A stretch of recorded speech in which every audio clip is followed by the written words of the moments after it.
Bachelor degree, master degree, which degree should I complete? This might be the question on your mind as well. What are the different type of degree options you have as an international student in Australia? Well, in this video, we'll talk about all of them, and we'll also talk about their costs, durations to complete these courses, some key eligibility requirements, and other useful info that will help you to decide which might be the right fit for you. Ready? Let's go. Now, before we talk about degree programs, it's important to understand that international students can also complete vocational education programs in Australia as well. And we'll have a very quick look on them before we start talking about degree programs. So in vocational education and training, you can kick off your studies doing certificates and diplomas. So first one is certificates, which is certificate 1, 2, 3, and 4. Usually to enter into these certifications, you must have completed your year 10, year 11, or in some cases year 12 as well. Now, as a minimum requirement for your English proficiency, you'll need to have at least a score of 6.0 in IELTS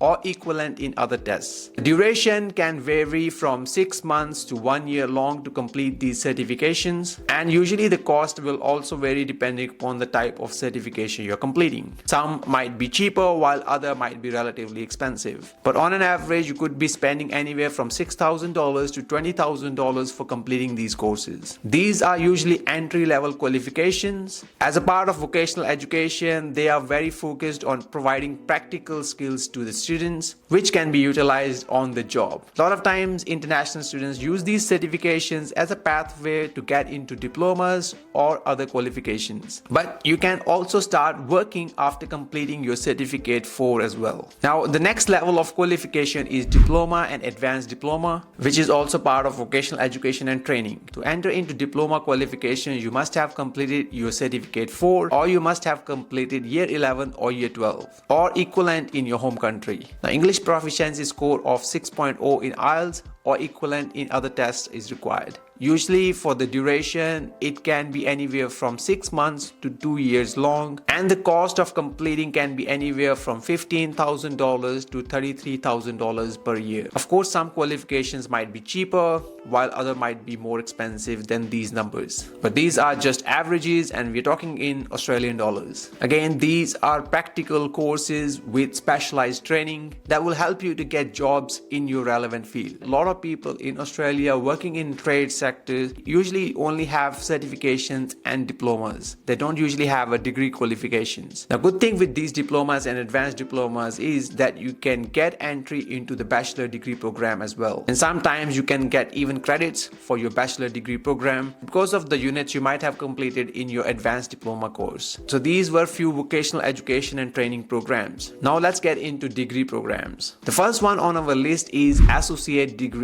Now, in order to get into the associate degree, you must have completed your year 12 or equivalent in your home country. Again, to meet the English proficiency requirements, you need to have at least minimum of 6.0 in your IELTS or equivalent in other tests. Now, associate degree is just a 2-year degree. The cost can be anywhere from $15,000 to $33,000 per year, and usually you can do associate degree only in specialized fields such as engineering, aviation, civil infrastructure, and some other specialized fields. You can also start working as a paraprofessional after completing your associate degree. Now, paraprofessional is someone who is not fully qualified for the job, but they can assist other professionals in the field, but they can't work as a fully qualified professionals themselves. Now, once completed your associate degree, that can also help you to get entry into the bachelor degree program, and sometimes after completing your associate degree, you can go directly into the second years of your bachelor degree program because you can get some credits for your studies in your associate degree. Now, moving on to the next degree, which is the most popular undergraduate degree, and you guess it right, which is bachelor's degree. To enter into the bachelor degree, you must have completed your year 12 or equivalent in your home country, or you could have completed your associate degree or an advanced diploma as well. In terms of your English proficiency, you need to have a minimum scores of IELTS of 6.0 to 7.0 depending upon your university. Now, the duration of the bachelor degree is anywhere from 3 to 4 years, and the cost can vary depending upon the type of bachelor's degree program you choose. It can be anywhere from $20,000 per year to $45,000 per year. Of course, some specialized field will be more expensive. But you can complete your bachelor's degree in range of different fields, from business to technology to science to medicine to social work, healthcare, and many others. And once completed your bachelor's degree, you can go to the next qualification, which is bachelor degree with honors. So to enter into the bachelor degree with honors, you must have completed your bachelor's degree. English proficiency of IELTS scores of 6.5 to 7.0 as a minimum requirement or equivalent in other English tests. Usually it is one additional year on top of your bachelor degree, and the cost is quite similar to your bachelor degree, which is around $20,000 to $45,000 per year. But the difference between bachelor's degree and bachelor degree with honors is that there will be a lot more focus on a research work. So in the bachelor degree with honors, you would expect a lot of research to be completed. There might be some coursework as well, but a lot of time you are required to undertake a lot of research on your specialized subject. The good thing about completing your bachelor's degree with honors is that you can get a direct entry into masters by research or PhD programs as well, as some universities have a direct pathway to the PhD programs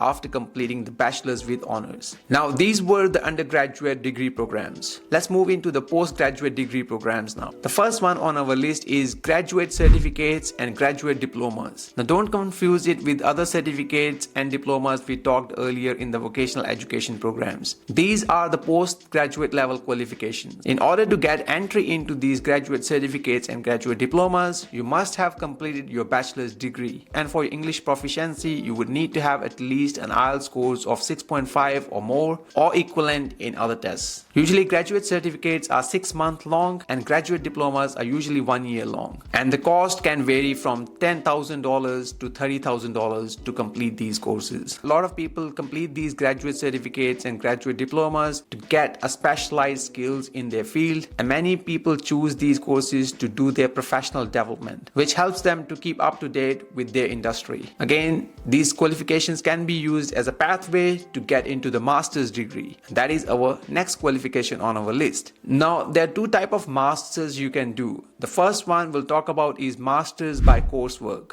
To enter into the masters by coursework programs, you will need to have completed your bachelor's degree, and for English proficiency, you must have an IELTS scores of 6.5 to 7.0 or equivalent in other English tests. Usually masters by coursework can be anywhere from 1 to 2 years, and the cost can be anywhere from $22,000 to $50,000 per year. Now, with masters of coursework, you expect that there will be series of modules or units you will need to complete that will involve assessment work and exams, and that is the major difference between masters by coursework and masters by research. So our next qualification we have on our list is masters by research. Now, to get into the masters by research, you would have need to complete your master's degree or bachelor's degree with honors, and English proficiency scores are similar, which is IELTS 6.5 to 7 or equivalent in other English tests. It can be 1 to 3 year long depending upon the type of research you're undertaking. The cost can vary from $22,000 to $50,000 per year as well, but the major difference is that there will be a lot more focus on independent research when you're doing your masters by research. And usually you are expected to submit a thesis when completing your masters by research. Obviously, after completing your masters by research, you can get entry into the PhD programs as well. And that brings us to the last qualification on our list, which is doctoral degree, also known as PhD. So to get into PhD program, you would have to complete your master's degree, whether by coursework or by research. And sometimes you're allowed to get into the PhD program if you have completed your bachelor's with honors. Now, IELTS proficiency score of 7.0 is a minimum requirement or equivalent in other English tests. It can take anywhere from 3 to 4 years of full-time studies to get your PhD, and the cost can be anywhere from $18,000 to $42,000 per year. Obviously, there is extensive research you would need to conduct in order to get your PhD. It's not an easy thing for sure. Many locals here in Australia take anywhere from 6 to 8 years of part-time study to get their PhD. But international students with their visa restrictions usually have to complete it with the full-time studies of 3 to 4 years. Again, as part of your study, you will need to submit an extensive thesis that will help you to achieve your PhD qualification. So these were some degree programs you can study as an international student in Australia with all the relevant details you need to know. Now, I would love to hear from you as well. What type of qualification are you planning to study here? Leave a comment below and I look forward to reading those comments. Now, if you are planning to study in Australia, you would need to know the difference between Australian classroom and the classroom in your home country. Now, I've discussed that in one of our recent videos, which you can check by clicking over here. So click that video there and I'll see you there.